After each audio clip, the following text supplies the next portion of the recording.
Polynomial क्या है पहले समझते हैं। तो पॉलिनोमियल हमने पढ़ा था पहले, है ना। तो पॉलिनोमियल को जनरली हम कैसे लिखते हैं, स्टैंडर्ड पॉलिनोमियल लिखा जाता है a n x की power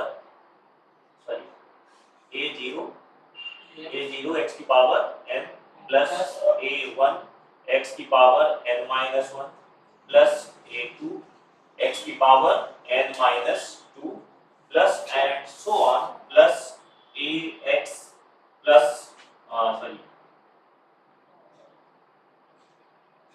a n minus 1 x plus a। ये एक स्टैंडर्ड फॉर्म ऑफ पॉलिनोमियल हो गया। ये n डिग्री का पॉलिनोमियल है। किस डिग्री का पॉलिनोमियल है? n डिग्री का पॉलिनोमियल। समझ रहे हो? n डिग्री का पॉलिनोमियल है। तो डिग्री क्या होता है? What is the degree? बोलो। Highest power of any polynomial. तो किसी भी पॉलिनोमियल है, इसमें जो वेरिएबल है, इसमें दो पार्ट है, एक वेरिएबल है और एक कांस्टेंट वैल्यू है। वेरिएबल कौन है आपका? x।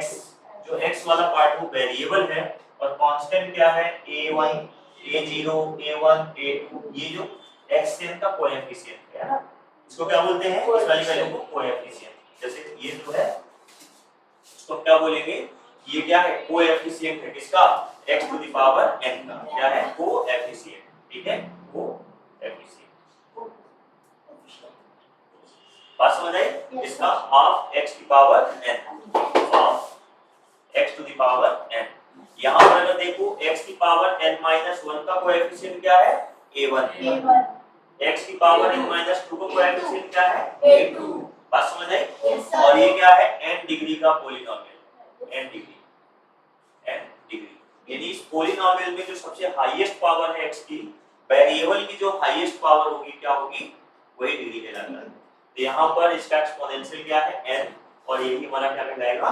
डिग्री कहलाएगा। बात समझ आई? तो ये तो एक स्टैंडर्ड पॉलिनोमियल हुआ। लेकिन हम बात करेंगे सिर्फ और सिर्फ इसकी क्वाड्रेटिक पॉलिनोमियल या लीनियर पॉलिनोमियल। ठीक है।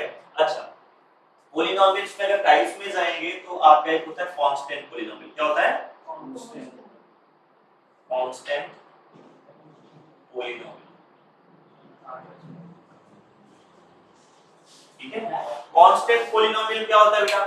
तो कांस्टेंट पॉलिनोमियल जो होता है, जैसे p of x is equal to पहले लिखा है 5, ये क्या कहलाएगा? कांस्टेंट पॉलिनोमियल कहलाएगा। जहां पर वेरिएबल, या आप ऐसे कह सकते हो कि जहां अगर वेरिएबल है तो इसका पावर क्या है?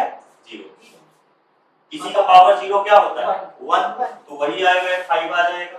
यानी 5 आगे जाओ क्या आएगा? 5 into 1 दैट इज 5, एक कांस्टेंट वैल्यू है। और अगर कांस्टेंट पॉलिनोमियल है तो उसका 0 क्या होगा? उसका डिग्री क्या होगा? डिग्री क्या होगा? ठीक है, बात समझ आई? दूसरा है आपका quadratic, sorry linear. Second linear polynomial. Polynomial में चाहे हाईएस्ट डिग्री 1। ठीक है। तो लीनियर पॉलिनोमियल जैसे कांस्टेंट पॉलिनोमियल में हुआ जिसका highest degree of variable is 0, constant कहलाएगा। ठीक है। 5 हो सकता है, 6 हो सकता है, a हो सकता है, b हो सकता है, कुछ भी हो सकता है। बात क्लियर हुई? लीनियर पॉलिनोमियल में जहां हाईएस्ट डिग्री ऑफ वेरिएबल क्या होगा? 1। एग्जांपल के तौर पे आपका p of x is equal to ax plus b, ax plus b। यहाँ पर x का पावर कितना है? 1 लिखा नहीं जाता बट जल्दी इधर इधर फोकस करो। ax की पावर 1 प्लस b, क्लियर है? हाईएस्ट पावर क्या है x की? 1, और यही क्या होगा? इसका डिग्री होगा। यहाँ पर डिग्री इसका क्या है? 1, क्लियर है? Yes sir. Then third is the quadratic polynomial which has highest degree 2 quadratic polynomial highest degree quadratic polynomial जिसमें हाईएस्ट डिग्री ऑफ 2 वेरिएबल क्या हो जाएगा? 2। तो p of x is equal to 2x square 8x square plus bx plus c। यहाँ पर एक चीज ध्यान ये रखना है, ये जीरो हो सकता है बट ये वाला पार्ट जीरो नहीं हो सकता। यानी आप यहाँ लिखोगे कि a can not be equal to zero. यहाँ पर लिखोगे कि a can not be equal to zero. क्यों? अगर a जीरो हो गया, a जीरो हो गया तो ये पूरा पार्ट जीरो होगा, तब x की हाईएस्ट डिग्री क्या बचेगी? 1 क्या बच जाएगा? अगर यहाँ पर कांस्टेंट पॉलीनॉमियल बन जाएगा। जीरो हो गया तो ये b बचेगा और b क्या है? कांस्टेंट है, तो क्या बन जाएगा? Constant polynomial. ऐसे ही क्यूबिक होता है, ठीक है, ऐसे ही क्यूबिक होता है। सिलेबस में नहीं है, मैं डिस्कस नहीं कर रहा। अदरवाइज क्यूबिक में हाईएस्ट पावर क्या हो जाएगी? 3 और y को अब एक और चीज समझना है, आप इन सब में डिग्री समझने की डिग्री की क्या है, तो इसकी डिग्री क्या है? डिग्री 0 है, ठीक है। इसका डिग्री क्या है? 1 है, ठीक है। इसका डिग्री क्या है?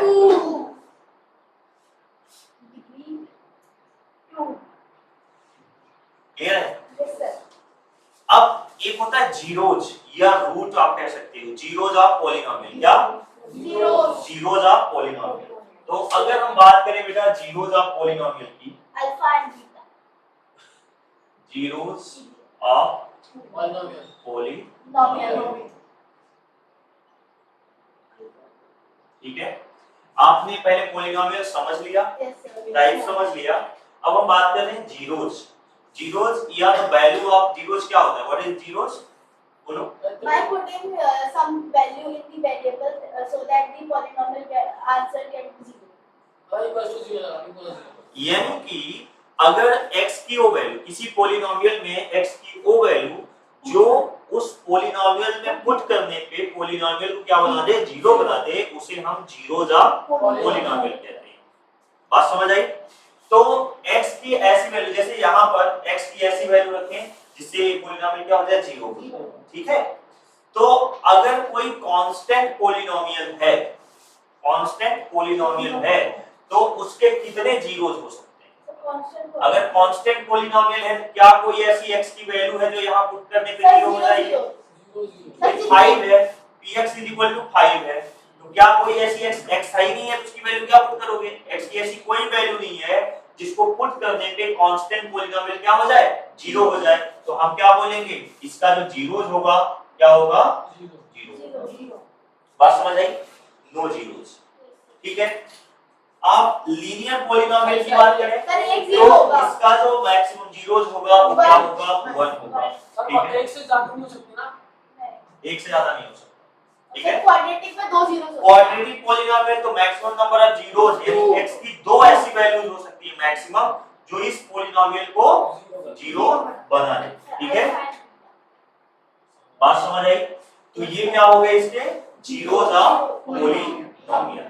समझ आई बात? तो डिग्री क्या है ये आप समझ गए, जीरोस क्या है ये आप समझ गए, क्लियर है? तो अगर आपको इक्वेशन दिया है, पॉलीनोमियल दिया है, तब तो आप पहचान गए जिसमें डिग्री 1 है, जिसका हाईएस्ट जो जीरोस होगा क्या होगा? 1 होगा। जिसका डिग्री 2 है तो हाईएस्ट जीरो जिसका क्या होगा? 2 होगा। अगर डिग्री 3 होगा तो हम बोलेंगे हाईएस्ट क्या हो जाएगा? 3 हो जाएगा। लेकिन अगर सिर्फ बोला है कि एक क्वाड्रेटिक, या कई बार इसका ग्राफ दिया होगा, क्या दिया होगा? ग्राफ। ये पॉलीनोमियल नहीं दिया है, ग्राफ दिया है, तो कैसे पहचानेंगे कि इसके जीरोज कितने होंगे? तो अभी हम बात करते हैं, पहले इसको आप नोट करिए इतना, ठीक है। मतलब पैराबोला से वो x एक्सिस को टच करेंगे। हां, अगर हमें ग्राफ दिए, ठीक है, यस सर। ग्राफ दिए हो तो हाउ वुड आई आइडेंटिफाई? पहला लीनियर का ग्राफ कैसा बनता है? Straight line। कांस्टेंट का ग्राफ कैसा बनता है? पैराग्राफ। पॉलीनोमियल का ग्राफ कैसा बनता है? सब आते हैं। तो चलो सब बोलिए 9th क्लास। अच्छा है, चलिए। तो बेटा अगर हम बात करें कांस्टेंट वैल्यू, जैसे मान लो px दिया है आपका, px = 5, ठीक है। इसका जो ग्राफ बनेगा ना, वो ग्राफ आपका ये px मतलब y एक्सिस पे लेते हैं इसको, ठीक है। तो 1 2 3 4 5, तो ये x एक्सिस के पैरेलल एक ग्राफ जाएगा, ये होगा आपका p of x = 5, ठीक है। ये x एक्सिस हो गया, x नेगेटिव हो गया। ये आपका कांस्टेंट पॉलिनोमियल हो गया। क्या हो गया? Constant polynomial. पहचान गए, इसलिए लिख नहीं रहा हूं। कांस्टेंट पॉलिनोमियल का ग्राफ है, ठीक है? कांस्टेंट, x एक्सिस को टच नहीं करता। ठीक है? अगर मान लो px -5 दिया होता तो ये नीचे से आता, नीचे माइनस होता। बात समझ आई कि नहीं आई? ये लग रहा। दूसरा है आपका किस चीज का? लीनियर का। सर स्ट्रेट लाइन है। ये ट्रेन तो नहीं है। तो लीनियर का ग्राफ जो बनेगा बेटा आपका, स्ट्रेट लाइन। वो कैसा क्या होता है? एक हाँ। स्ट्रेट लाइन होता है। लाइन से ये y एक्सिस हो गया, ये y डैश। वो कुछ भी कैसा भी इक्वेशन हो, जैसा भी इक्वेशन होगा वो p of x ax b। अब ये कैसा भी हो, ठीक है? इसका ग्राफ कहीं से भी जाए, चाहे ऐसे जाए चाहे ऐसे जाए, लेकिन ये बनेगा क्या? एक स्ट्रेट लाइन, ठीक है? एक स्ट्रेट लाइन बनेगा। ये ग्राफ बनाने के लिए बताएंगे लीनियर इक्वेशन में, थर्ड चैप्टर में। वहां पर ग्राफ भी कैसे बनते हैं वो बताएंगे। बट अभी आप समझ लो कि अगर कोई लीनियर पॉलिनोमियल है तो उसका ग्राफ क्या होगा? एक स्ट्रेट लाइन, सीधी लाइन बनेगा, ठीक है? एंड अगर हम क्वाड्रेटिक की बात करें, ठीक है, क्वाड्रेटिक पॉलिनोमियल की बात करें तो क्वाड्रेटिक पॉलिनोमियल में दो तरह का ग्राफ बनेगा, ठीक है? हमारा इक्वेशन क्या होता है बेटा? ax² plus bx plus c, है ना? दो जीरो। अगर ये a पॉजिटिव है, क्या है? पॉजिटिव। ये आ जाता है ग्राफ, क्वेश्चन में भी आ सकता है। If a is greater than 0, अगर a की वैल्यू क्या है? 0 से बड़ी है, इसका जो ग्राफ बनेगा वो कुछ इस तरह का बनेगा, ऊपर की तरफ, अपवर्ड। सर दोनों है, जीरो की वैल्यू अपवर्ड। सेम है। बात समझ आई? अपवर्ड। अगर इन केस अगर ऐसा हो जाए कि ये a लेस देन हो जाए, क्या हो जाए? a लेस देन हो जाए, a इज लेस देन 0, तो ग्राफ कैसा बनेगा आपका? उल्टा। ऐसा।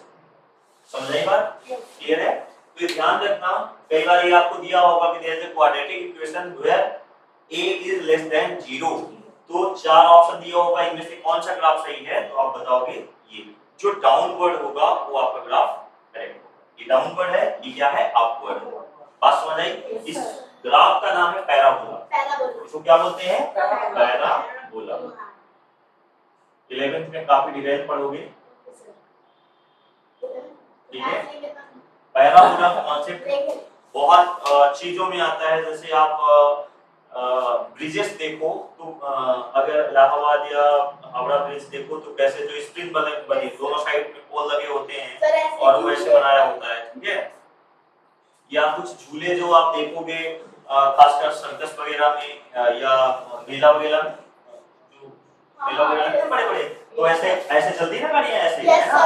इस तरह से ये किस पर काम करते हैं? सब पैराबोला पे काम करते हैं। तो बहुत सारे ऐसे एग्जांपल्स जो पैराबोला पे,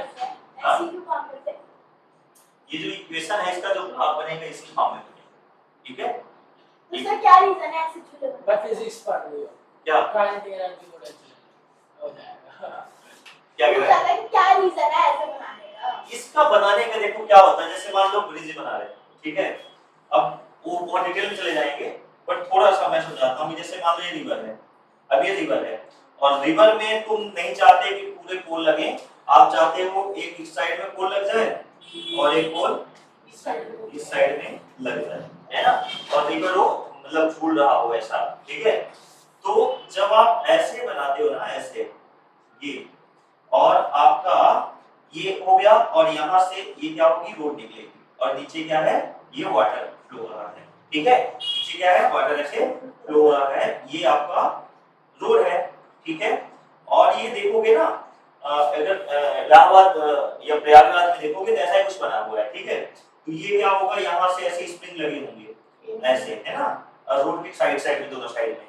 अब इससे क्या होता है कि जो इसका फोर्स होता है या जो इसका एक तरह से खिंचाव होता है वो किसी एक पॉइंट पे नहीं है, वो डिफरेंट पॉइंट्स पे है, हर जगह पर है। तो उससे क्या होता है? वो जो बल है वो डिस्ट्रीब्यूटेड है, फोर्स डिस्ट्रीब्यूटेड है। ऐसा नहीं कि एक ही जगह पे ज्यादा वेट हो गया, वेट क्या है? डिस्ट्रीब्यूटेड है। तो वो क्या होगा? कहीं से टूटने का उसका खतरा नहीं होता, समझ रहे हो? तो इसलिए इस फॉर्म में आपको ऐसे बनाया जाता है, ठीक है। ऐसे इक्वेशंस जनरली आपको देखने को मिलेंगे। बात क्लियर हो गई? चलिए, तो अब हम कुछ इतना बात समझ आ गई कि इनका ग्राफ कैसा बनता है। तो कई बार पूछ लेगा कि अगर एक लीनियर इक्वेशन तो उसका ग्राफ कैसा बनेगा, स्ट्रेट लाइन बनेगा, पैराबोला बनेगा या कुछ और शेप दे देगा, ठीक है। तो आपको ये ग्राफ को आइडेंटिफाई करना है कि ये किसका है, लीनियर का ग्राफ है, ये किसका ग्राफ है, कांस्टेंट का ग्राफ है, ये किसका ग्राफ है, पैराबोला का या क्वाड्रेटिक इक्वेशन। क्वाड्रेटिक इक्वेशन कैसा ग्राफ बनाता है, क्यूबिकल कैसे बनता है? क्यूबिकल बेटा कुछ इस तरह का बनेगा। अगर क्यूबिकल होगा ना तो कुछ इस तरह का बनता है, मतलब 2-3 फॉर्म ऐसे ऐसे कुछ इस तरह से बन जाएगा, ठीक है। क्लियर है इतना? कोई डाउट? देखिए एक चीज यहाँ समझिएगा, जैसे यहाँ से कि देख सकते हो कि इनके number of zeros, number of zeros depend करता है कि एक्स एक्सिस पे वो लाइन यानी जो ग्राफ है एक्स एक्सिस को कितने पॉइंट पे टच कर रहा है या इंटरसेक्ट कर रहा है। अब ये जो लाइन है y = 5, ये एक्स एक्सिस को टच ही नहीं कर रही है, तो इसलिए यहाँ पर नंबर ऑफ जीरोस क्या होंगे, 0 हो जाएंगे। ये जो लीनियर है एक्स एक्सिस को कितने पॉइंट पे टच कर रहा है, तो 1 पॉइंट पे कर रहा है। मैंने बताया अभी तक लीनियर का जीरोस कितना होगा, 1, यानी जितने पॉइंट पर वो ग्राफ एक्स एक्सिस को इंटरसेक्ट करेगा या टच करेगा वही उतने नंबर ऑफ जीरोस होते हैं, और जिस पॉइंट पे टच करेगा वही उसकी वैल्यू होती है। अगर यहाँ पर बात करो कि जो जीरोस आएगा एक्स की वैल्यू आएगी वो माइनस में आएगी, समझ रहे हो, क्योंकि माइनस साइड में इंटरसेक्ट कर रहा है। ऐसे ही क्वाड्रेटिक, तो ये ग्राफ ऐसे ही बन सकता है, जैसे ऐसे बन सकता है, ये कितने पॉइंट पे टच करेगा, 2। तो क्वाड्रेटिक के जो ग्राफ होते हैं वो क्या होते हैं, एक्स एक्सिस को 2 पॉइंट पे, मैक्सिमम 2 पॉइंट पे, मैंने बोला मैक्सिमम 2 पॉइंट पे टच करते हैं, तो इसलिए 2 जीरोस मैक्सिमम हो सकते हैं। क्लियर है? चलिए सर जैसे सर कट नहीं करते तो टच करते तब भी 2 जीरोस ही रहेंगे ना? नहीं 2 जीरोस रहेंगे लेकिन दोनों जीरोस की वैल्यू सेम रहेगी। हाँ बिल्कुल सही समझा। क्वाड्रेटिक ही होगा, वो लीनियर नहीं बन जाएगा। चलिए इतना क्लियर है बच्चों, इतना क्लियर है। Yes sir. अब कुछ ऐसे ही एग्जांपल्स देखते हैं। इसमें आप ग्राफ देखो तो क्या कह रहा है, y = px ये गिवन है पॉलिनोमियल्स, इनके ग्राफ दिया। पहला ये जो केस देखो, तो फर्स्ट ये जब केस आप देख रहे हो तो इसमें ये जो लाइन है ये x एक्सिस को टच कर रही है क्या, नहीं कर रही है, इसके नंबर ऑफ जीरोस क्या होंगे, 0 हो जाएंगे। बात समझ आई? इसमें ये जो ग्राफ है x एक्सिस को कितने पॉइंट पे टच कर रहा है, केवल 1 पॉइंट पे, और इसका जीरोस कितना होगा, 1 हो जाएगा। बात क्लियर हो गई? यहाँ पर कितने पॉइंट पे टच कर रहा है, 1 2 3। आप इसको कह सकते हैं कैसा पॉलिनोमियल है, क्यूबिक। मैंने बताया था ना कुछ इसी तरह का क्यूबिक पॉलिनोमियल बनता है। 3 जीरोस हैं मतलब ये क्या है, क्यूबिक पॉलिनोमियल होगा, ठीक है। तो कितने जीरोस हो गए, 3 जीरोस हो गए। यहाँ देखो क्या है, 2 जीरोस और दोनों की वैल्यूज क्या आएंगी, इसमें नेगेटिव आएंगी, दोनों की वैल्यूज क्या आएंगी, नेगेटिव आएंगी। 2 जीरोस है और ये क्वाड्रेटिक इक्वेशन हो जाएगा, है ना। 1 2 3 4 कितने जीरोस है बेटा, 4 जीरोस। इसमें कितने जीरोस है, 1 2 3। सर ऊपर वाला कैसे? बाई एक्सिस मतलब नहीं है, बाई क्या, सर आप तो ऊपर लगा दो, ऊपर। अच्छा सर हाँ यहाँ पर 0 यहाँ से मतलब नहीं है, एक्स एक्सिस में कहाँ टच किया, 1 2 3, तो 3 पॉइंट पे टच किया, मतलब ये देख लो क्यूबिक के जितने भी ग्राफ है कुछ इसी तरह के बनेंगे, ठीक है। और जो पैराबोला होगा जिनके 2 जीरोस हैं वो आपको देख लो ऐसे बनेंगे, ठीक है। तो अगर ग्राफ दिया हुआ है और उससे आपको नंबर आइडेंटिफाई करना है तो बहुत इजीली कर सकते हो। डन, ये बात समझ आ गई, ठीक है। अब आगे पॉइंट में चलते हैं। उनकी 2 चीजें ध्यान रखेंगे, क्वाड्रेटिक इक्वेशन हो गया ax² + bx + c, ये क्वाड्रेटिक इक्वेशन हो जाओ इसमें। तो ये जो क्वाड्रेटिक इक्वेशन है हमने बोला कि इसके 2 जीरोस होंगे, क्या होंगे, 2 जीरोस। तो लेट कर लो कि 2 जो जीरोस होंगे इसकी जो 2 वैल्यू होंगी, मान लीजिए x की वैल्यू एक अल्फा है और एक x की वैल्यू क्या है, बीटा है। ये इसके क्या हो गए, 0, ठीक है। ये इसके 2 जीरोस हो गए, अल्फा और बीटा। दूसरा चीज इसका कोएफिशिएंट, क्या coefficient. x²।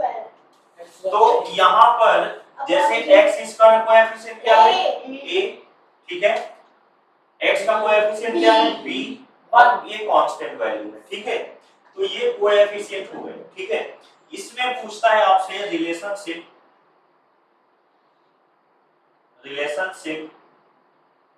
Between coefficient and it's zeros, ठीक है, जीरोस एंड इट्स कोएफिशिएंट्स, ठीक है। तो आपसे पूछा जाएगा रिलेशन बताओ इसके बीच, ये जो जीरोस आए हैं और इनका जो ये कोएफिशिएंट है यानी ए बी सी, इनके बीच क्या रिलेशन, ठीक है। तो एक आता है बेटा जिसको हम बोलते हैं सम ऑफ जीरोस, ठीक है। तो सम ऑफ जीरोस, कितने जीरोस हैं, अल्फा और बीटा। तो अल्फा, एक अल्फा है और दूसरा क्या है बीटा। अगर दोनों को सम करें तो क्या करोगे, alpha plus beta equal to alpha plus beta is equal to होता है माइनस बी अपॉन में ए, समझ रहे हो। यानी कि कोएफिशिएंट ऑफ x अपॉन में कोएफिशिएंट ऑफ x स्क्वायर, आप ऐसे लिख सकते हो कोएफिशिएंट ऑफ x अपॉन में कोएफिशिएंट ऑफ x स्क्वायर। बात क्लियर हो गई।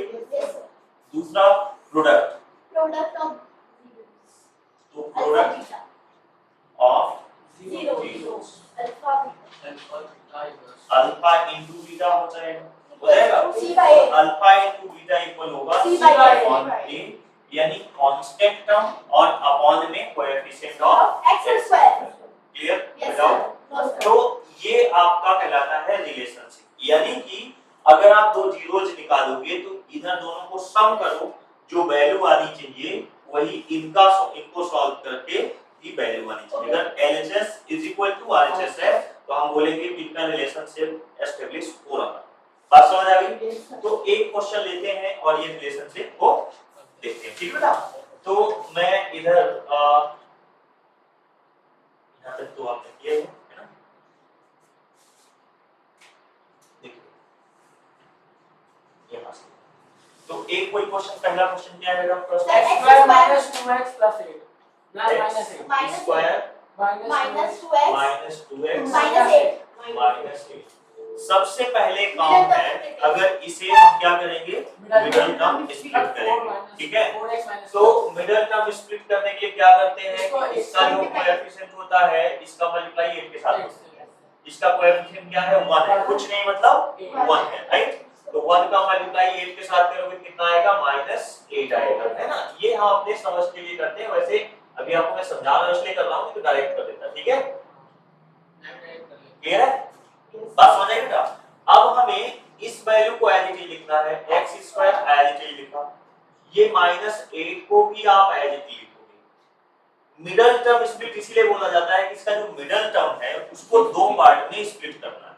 बात समझ आई।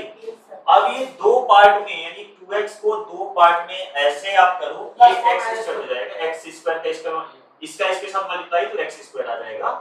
ऐसे करना है जिससे कि मल्टीप्लाई करने पे क्या हो, -8x और प्लस माइनस करने पे ये आए तो कितना, -4x और प्लस 2x। तो देखो -4x में 2x करोगे प्लस तो क्या आ जाएगा, -2x आएगा, और माइनस प्लस तो माइनस आएगा, 4 2 जा 8, x into x कितना, x स्क्वायर हो जाएगा। इतनी बात क्लियर हो गई। तो हमारे पास अब कितने टर्म्स हो गए बेटा, 4 टर्म्स हो गए। तो हम क्या करेंगे, दो टर्म का पेयर बना लेंगे, दो टर्म्स का क्या करेंगे, पेयर बना लेंगे। अभी पेयर्स में क्या कॉमन ले सकते हैं, ये देखो, इससे हम x कॉमन ले लेंगे, कितना आएगा, x - 4। क्लियर है। इससे क्या कॉमन आएगा, 2 कॉमन आएगा, तो हमने 2 कॉमन ले लिया तो कितना, x - 2 4 जा 8, करेक्ट है। यहाँ पर ये भी x - 4 है, ये भी x - 4 है, तो क्या होगा, x - 4 कॉमन आ जाएगा, x - 4 आपने कॉमन ले लिया। तो अब आपका बचा क्या, x + 2 बचा, ठीक है। इक्वल टू आप 0 कर दीजिए, तो ये कितना हो जाएगा, एक बार x - 4 = 0 रखोगे और एक बार x plus 2 is equal to 0। Clear है? ये 4 इधर जाएगा तो x की वैल्यू क्या आ गई? 4 आ गई, और ये x ये प्लस उधर जाएगा तो कितना? -2। तो एक को अल्फा मान लो, एक को बीटा, क्योंकि हमने क्या बोला है कि आप दो वैल्यू आएगी तो एक को आप अल्फा मान लोगे, एक को बीटा, किसी को भी मान लो। आप इसको बीटा मान सकते हो, इसको अल्फा मान सकते हो, कुछ भी गलत नहीं आएगा, सेम ही आएगा, है ना। तो हम यहाँ पर लेट कर लेते हैं। तो जीरोस क्या हो गए आपके? जीरोस जो हैं वो अल्फा इज इक्वल टू 4 आ गया और बीटा इज इक्वल टू -2 आ गया। क्लियर है? अब इनका क्या देखेंगे? रिलेशनशिप। ठीक है, तो रिलेशनशिप देखना है तो आप देखिए relationship between zeros and its coefficients। ठीक है, ठीक है, क्लियर है? तो पहले क्या आएगा? सम। पहले क्या आएगा? सम। तो सम क्या होता है? देखिए अल्फा प्लस बीटा, तो सम लिखेंगे। सम में क्या होगा? Alpha plus beta equal to -b/a। तो अल्फा की वैल्यू 4 प्लस बीटा की वैल्यू -2, करेक्ट है? इज इक्वल टू -b की वैल्यू कितनी है? अच्छा, अब यहां से एक चीज और निकाल लोगे, क्या? कोएफिशिएंट्स। तो ये देखिए यहां हम साइड में लिख देते हैं, यहां x² का कोएफिशिएंट क्या है? 1 है। कुछ नहीं मतलब क्या है? 1 है। तो a हम कंपेयर करेंगे ना इससे, ax², तो a की जगह पे क्या है यहाँ पर? 1। a की जगह पे क्या है? 1 है। फिर bx है, यहाँ पर b की जगह पे क्या है? -4। तो b की वैल्यू क्या हो गई? -4। और c की वैल्यू, तो c कांस्टेंट है और c की वैल्यू यहाँ पर क्या है? -8। ठीक है, तो इस तरह से हम कंपेयर करेंगे तो हमें abc की वैल्यू भी मिल गई। ठीक है, तो यहाँ पर ये माइनस है और b की वैल्यू कितनी है बेटा? b की वैल्यू -4 है, तो -4 और अपॉन में a की वैल्यू 1 है। तो ये देखो एक सेकंड सर -2 नहीं आएगा सर, आपने गलती की है। बोलो बोलो। वो यहाँ पर मैंने इससे ले लिया बाय मिस्टेक, हमने इससे ले लिया। अभी हमारा इक्वेशन तो ये है ना बेटा, ये है ना हमारा, ठीक है? तो यहाँ पे नीचे दो जाएंगे, हम b किसको लेंगे? हां वो आपने गलत, वो सर सही था सी आप। या ये इससे लेना है। x a की वैल्यू कितनी? 1 और b की वैल्यू कितनी? -2 और c की वैल्यू -8। हमेशा ध्यान रखो ये हमेशा इक्वल ही आएगा, तो अगर यहाँ कुछ गड़बड़ हो रहा है तो आप समझ जाओगे कहीं आपने मिस्टेक किया है। तो यहाँ क्या आ जाएगा? 4 -2 2 आ जाएगा इज इक्वल टू -8, मतलब 2 आ गया ना, 2 आ गया। b की वैल्यू क्या है? -2। ठीक है, तो माइनस माइनस प्लस, तो 2 आ गया। तो अब क्या बोलेंगे? LHS इक्वल टू RHS हो गया। इसी तरह से आप प्रोडक्ट निकालोगे, तो प्रोडक्ट कितना? Alpha into beta equal to c upon a। तो अल्फा यानी 4 और बीटा की वैल्यू क्या है? -2, correct, is equal to c की वैल्यू कितनी बेटा? -8 आई है और a की वैल्यू 1। सर ठीक है, -8 इक्वल टू तो 4 टू जा -8 इक्वल टू -8।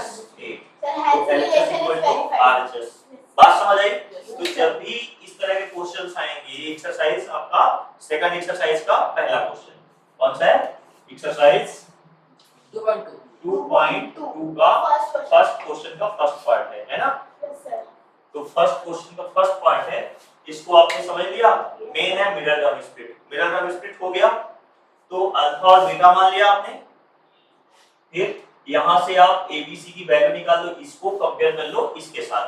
तो ax² a की जगह पे 1 है, bx होता है तो b की जगह पे -2 है और यहाँ c होता है तो c की वैल्यू -8 है। और फिर आप इस फार्मूले पे सम ऑफ जीरोस और प्रोडक्ट ऑफ जीरोस निकाल लोगे तो आपका ये आ जाएगा। क्लियर है?